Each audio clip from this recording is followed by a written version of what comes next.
At 12:42 p.m. on August 13, 2018, a police officer stands inside a quiet suburban home in Frederick, Colorado. No signs of a struggle. No broken doors. No blood. But something is very wrong. A pregnant woman is missing. So are her 2 young daughters. And the man standing beside police, their husband, their father, is smiling. This is the moment investigators didn't have evidence. They didn't have a body. They didn't have a confession. But they already knew. Welcome back. Today, we're dissecting one of the most disturbing family annihilations in modern American history. The murders of Shanann Watts, pregnant with her son Nico, and her 2 daughters, Bella, age 4, and Celeste, age 3. Committed by the man everyone trusted, Christopher Lee Watts. This case unfolded in real time, on police body cameras, doorbell footage, and neighbor security video. And as we walk through the first day of this investigation, I'll show you the exact behavioral moments when police realized Chris Watts wasn't searching for his family. He was watching himself get away with murder. From the outside, the Watts family looked ideal. A 5-bedroom home, 2 smiling daughters, a baby on the way. Shanann Watts documented everything on social media: birthdays, milestones, pregnancy updates. But behind the curated images, the marriage was collapsing. Financial pressure, a past bankruptcy, and a secret affair. Chris Watts was seeing a co-worker, Nicole Kessinger, a woman who believed he was in the process of separating. She didn't know Shanann was pregnant.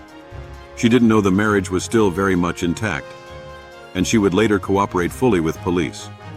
August 13, 2018, 2:00 a.m. Shanann Watts arrives home from a business trip in Arizona. She's exhausted. She's 15 weeks pregnant. Her friend, Nicole Atkinson, drops her off. Inside the house, Chris Watts. And the girls. What happens next? Only Chris truly knows. But by morning, Shanann is dead. Bella and Celeste are dead. And Chris Watts begins a 50-minute process of erasing his family.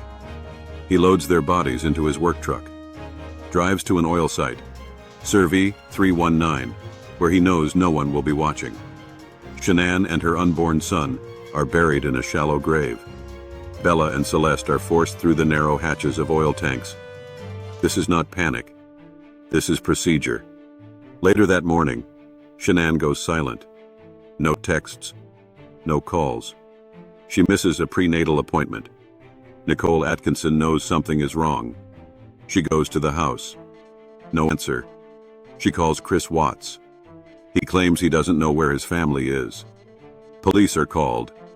This is where body cameras turn on. And this is where the cracks begin.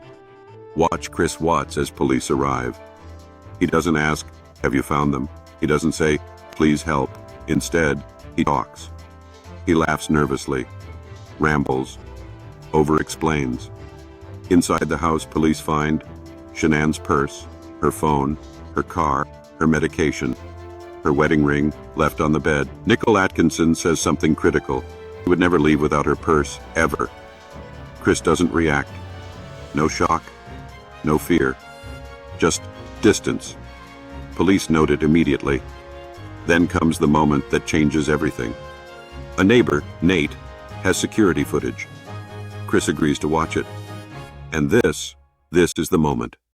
As the footage plays, Chris stands with his hands on his head. He rocks. He sways. He avoids eye contact. He doesn't say, "That's not me." He doesn't ask to rewind. He stares like a man watching his own sentencing. Investigators later said, this was when suspicion turned into certainty. Chris tells police Shanann left with the girls. But her phone is still here. Her shoes are still here. Her car is still here. The story makes no sense. Police pull phone records. They find the affair. Chris agrees to a polygraph. He fails catastrophically.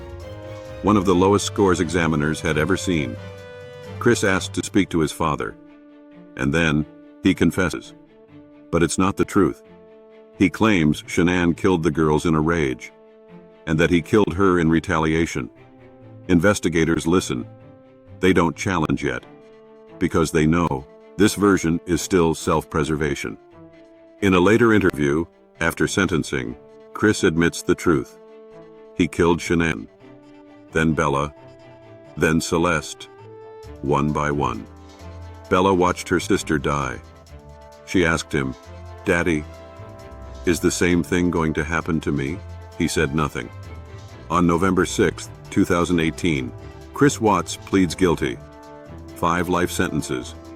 No parole. Shanann's family requested no death penalty. They didn't want another life taken. Chris Watts now lives in a maximum security prison in Wisconsin. He will never walk free. The lie versus the truth. Chris Watts first claimed it was a crime of passion. He said, "I snapped." He said, "Shanann killed the kids, and I reacted." But investigators quickly realized something chilling. This wasn't rage. This wasn't sudden. This wasn't emotional. This was planned. And the real motive was far darker than anger. The real motive, a new life. Chris Watts wanted a fresh start. A new woman, a new identity, a new future. And standing in the way, a pregnant wife, 2 daughters, crushing debt, divorce consequences, child support, public exposure. Divorce meant accountability. Murder in his twisted mind meant freedom. To Chris Watts, his family wasn't his life anymore. They were obstacles. The affair that changed everything. Nicole Kessinger wasn't just an affair. She was his escape fantasy. With her, he pretended he was single. He talked about marriage. He talked about children. He talked about starting over. When Shanann became pregnant, that fantasy cracked. Chris didn't panic because he loved his wife. He panicked because the truth threatened to destroy the life he was pretending to live. And instead of choosing honesty, he chose annihilation. Chris Watts wasn't loud. He wasn't violent. He wasn't explosive. That's what made him dangerous. Psychologists describe him as a covert narcissist, emotionally empty, conflict avoidant, obsessed with image, incapable of true empathy. He didn't fight. He didn't scream. He didn't beg. He calculated. And when faced with consequences, he removed the problem entirely. Why he killed his children. This is the hardest truth. Chris Watts didn't kill Bella and Celeste in a moment of rage. He killed them because they tied him to Shanann. To him, they represented responsibility. They represented exposure. They represented a future he didn't want. Family annihilators often see children not as people, but as extensions of the spouse. And once Shanann was removed, the children became liabilities. That's how cold this mindset is. Chris Watts believed he was smarter than everyone. That's why he gave TV interviews. He smiled on camera. He invited police inside. He watched neighbor surveillance footage calmly. That wasn't confidence. That was arrogance. He didn't feel guilt. He felt control, until it slipped away. Chris Watts didn't kill his family because he hated them. He killed them because he loved himself more than anyone else. When forced to choose between being exposed or erasing everyone who knew the truth, he chose the unthinkable. So here's the question I want you to think about. When Chris Watts stood in his neighbor's driveway, watching that security footage, what do you think was really going through his mind? This case wasn't solved by DNA or fingerprints. It was solved by behavior, by what Chris Watts didn't say, by how he stood, by how he watched himself on camera. So here's my question to you. What do you think Chris Watts was thinking while watching his neighbor's security footage? If you found this analysis disturbing but revealing, give the video a thumbs up. Subscribe for more body language, interrogation, and investigative breakdowns. The Watts family was once viewed through a lens of perfection, but as the story unfolded, a sinister truth emerged from within the seemingly idyllic existence. The narrative shifts suddenly, focusing on Chris's demeanor. As police continued their inquiries, the atmosphere grew heavy with suspicion. Tension filled the room, and every characteristic action of Chris became scrutinized. Investigators were particularly attentive to the nuances of his behavior. He maintained a facade of composure, yet the underlying dread for his family's fate seemed almost palpable. Simple gestures, such as the way he fidgeted with his wedding ring or glanced nervously at the door, became indicators of his guilt. The investigation progressed, peeling back layers of deception to reveal a chilling portrait of a man under pressure. It became increasingly clear that Chris Watts was not the distraught husband he pretended to be. Was it a facade born of guilt, or was it a carefully crafted mask? As police pressed him for details, his answers often contradicted the evidence at hand. His rehearsed demeanor and lack of emotion only deepened the investigators' unease as they began to connect the dots of his meticulously constructed story. Each inconsistency felt like a crack in his alibi, and it was only a matter of time before those cracks would expand into an undeniable fissure of truth. As the hours stretched, police laid out the evidence to Chris. The urgency of the situation weighed heavily, yet he remained oddly composed. Questions flew in rapid succession, but his replies were muddled and evasive. Each inquiry about his wife's last known movements put him further on edge. Beads of sweat formed at his brow, betraying the calm he sought to project. An investigator leaned in, maintaining a steady gaze, pushing for clarity. "Where were you last night, Chris? What was your relationship like before she disappeared?" The tension thickened, but still, Chris deflected, offering half answers that skirted the central issues at hand, revealing his growing disconnect from the realities surrounding him.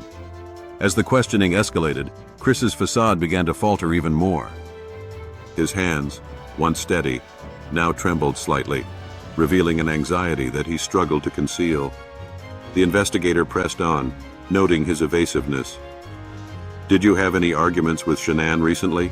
Chris hesitated, his eyes darting away.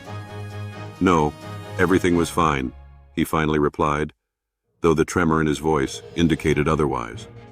Police exchanged glances, aware that his responses were rehearsed, yet lacked genuine conviction. They understood that beneath his calm exterior lay a tumultuous sea of guilt and fear, compelling them to delve deeper into the web of his lies. As Chris continued to deny any wrongdoing, a pivotal moment unfolded. An investigator brought up the details of that night. The scene shifted dramatically. "We have security footage from your neighbor," he revealed. Chris's expression briefly flickered, the mask slipping just enough for the detectives to notice. "What did it show?" he asked, a hint of desperation creeping into his voice. The investigator leaned closer, maintaining a steady gaze. "It shows you leaving home." Chris swallowed hard, the weight of his lie bearing down with each passing second. As the realization of being cornered sank in, he struggled to maintain the illusion of innocence, even as the evidence closed in around him. Desperation transformed his demeanor, pulling him further away from the calm husband he attempted to portray. Moments later, Chris's demeanor shifted noticeably as the investigator elaborated on the footage, describing how it captured his every action in those hours. "You were seen loading something into your truck," the investigator pressed. Chris's face paled, and for a fleeting moment, the reality of his situation bore down on him. "What do you think I was loading?" he stammered, his bravado fraying at the edges. The investigator replied evenly, "We need to know, Chris. This is critical." The words hung in the air, charged with unspoken truth, and for the first time, the unraveling of Chris's carefully constructed narrative seemed imminent. As the tension reached a breaking point, Chris's anxious fidgeting became more pronounced. The investigator's voice cut through the room, steady and deliberate. "Chris, given all that we know, you're running out of places to hide." Chris's response was a pained half-laugh, an involuntary reaction born from desperation. "I'm telling you, I didn't do anything." His words fell flat against the undeniable momentum building within the investigation. Each protest echoed futilely, reverberating against the mounting evidence. The investigator gestured toward the screen, where the footage paused on a frame depicting Chris in clear view, vulnerable in his deception. "You have to understand," the investigator continued, "this isn't just about you anymore. This is about your family." Chris's expression shifted, internal conflict etched across his features. The reality of his situation loomed larger, threatening to engulf him in the truth he had been so painstakingly concealing. The room hummed with an uncomfortable tension, echoing Chris's fragile state, as the investigator laid out the final piece of evidence. a timeline of events. Chris, we have your cell phone records. You were texting Nicole Kessinger during the critical hours of the investigation. Chris's brow furrowed slightly, but his gaze remained locked on the floor, a familiar avoidance creeping into his posture. That has nothing to do with this, he managed, though the tremor in his voice betrayed him. The investigator leaned forward, sincerity in his tone. Everything is connected, Chris. You need to understand that. This time, Chris's silence spoke volumes, revealing the cracks in his emotional armor and birthing the growing realization that time was running out for his charade. The air grew heavier as Chris's defenses waned. The investigator continued, intertwining Chris's lies with the web of evidence. You knew Shanann would not disappear willingly, didn't you? He pressed, watching for any sign of a break. Chris met the investigator's gaze, his mouth opening and closing without forming a coherent response. Silence stretched between them, thick with unspoken allegations, until Chris finally replied, I didn't think she was really gone. That admission hung in the air, a flicker of awareness sparking between them, as the investigator leaned in, intent on breaking through the remaining barriers encasing Chris's psyche. The evidence tells a different story, Chris, he stated firmly, pushing further into the interrogation. In the end, the truth emerged not through traditional means, but via a complex dance of human behavior and instinct, revealing the haunting reality behind Chris Watts's actions. His carefully crafted facade crumbled, leaving a chilling reminder of how darkness can lurk beneath the most polished surfaces.